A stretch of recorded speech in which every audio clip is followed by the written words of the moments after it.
एक कफन चोर का वाकया जो हर नए दफनाए हुए मुर्दों का कफन चुरा लिया करता था।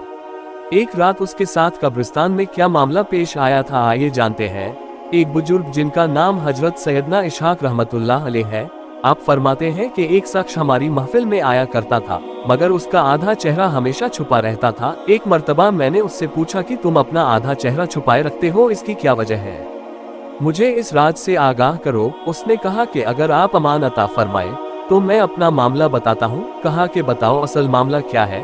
इजाजत मिलने पर उसने अपनी दास्तान कुछ इस तरह सुनाई। उसने कहा कि मैं कफन चोर था, मैंने कई कब्रों से कफन चुराए। जब भी किसी कब्र के मुतालिक मालूम होता तो मैं फौरन वहां पहुंचकर कफन चुरा लाता था।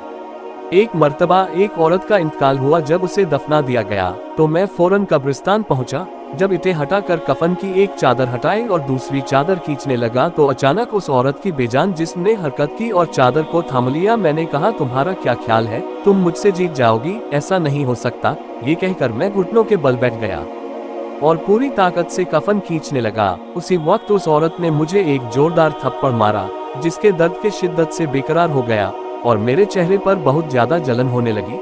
ये कहकर उस चोर ने अपने चेहरे से कपड़ा हटाया तो उसके गाल पर उंगलियों के निशान छपे हुए थे। मैंने कहा कि फिर क्या हुआ? उसने कहा कि मैंने फिर उस कपड़े को उस पर डाल दिया और जल्दी जल्दी मैंने उस कब्र पर मिट्टी डालकर दोबारा से कब्र को भर दिया और मैंने ये इरादा कर लिया कि जब तक मैं जिंदा रहूंगा दोबारा कभी भी चोरी नहीं करूंगा। अल्लाह मेरे सभी गुनाहों को माफ फरमाए और मुझे तौबा करने की तौफीक अता फरमाए। हजरत सैयदना अबू इसहाक रहमतुल्लाह अलैह फरमाते हैं, उस कफन चोर का सारा वाक्य लिखकर हजरत सैयदना अबू उजैर रहमतुल्लाह अलैह की तरफ रवाना किया। उन्होंने जवाब लिखकर भेजा कि उससे पूछो कि जो मुसलमान किबले की तरफ दफनाए गए थे, क्या सबके चेहरे किबले की तरफ ही थे या किबले की तरफ से फिर गए थे? मैंने कफन चोर से पूछा तो उसने कहा कि मैंने जिन लोगों के कफन चुराए उनमें से अक्सर के चेहरे किबला से फिर चुके थे। हजरत सैयदना अबू इसहाक रहमतुल्लाह अलैह फरमाते हैं कि मैंने यह बात लिखकर हजरत अबू उजैर रहमतुल्लाह अलैह की खिदमत में भेजी तो उन्होंने जवाब में ये तहरीर भिजवाई के इन्ना लिल्लाहि व इन्ना इलैहि राजिऊन। यह इसहाक रहमतुल्लाह अलैह जिन लोगों के चेहरे किबला से फिर चुके थे उनका खात्मा सुन्नत पर नहीं हुआ।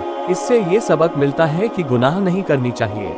प्यारे दोस्तों, अल्लाह हमें अपनी हिफ्ज़ो अमान में रखे और हमारा खात्मा हुजूर सल्लल्लाहु अलैहि वसल्लम के सुन्नतों पर फरमाए। दोस्तों, कब्र और आखिरत में लम्हा भर का अजाब भी बर्दाश्त से बाहर होता है। हमारे नाजुक जिस्म जहन्नम की भड़कती हुई आग का मुकाबला नहीं कर सकते। अगर इसी तरह गफलत भरी जिंदगी गुजारते रहे और इसी हालत में मौत आ गई तो वह जिल्लत और रुसवाई और दर्दनाक अजाब का सामना करना पड़ेगा। मेरे दोस्तों, जल्द से जल्द अपने गुनाहों से तौबा कर लीजिए और रो रो कर अल्लाह ताला से माफी मांग लीजिए। अल्लाह ताला हम सबके गुनाहों को माफ फरमा, आमीन।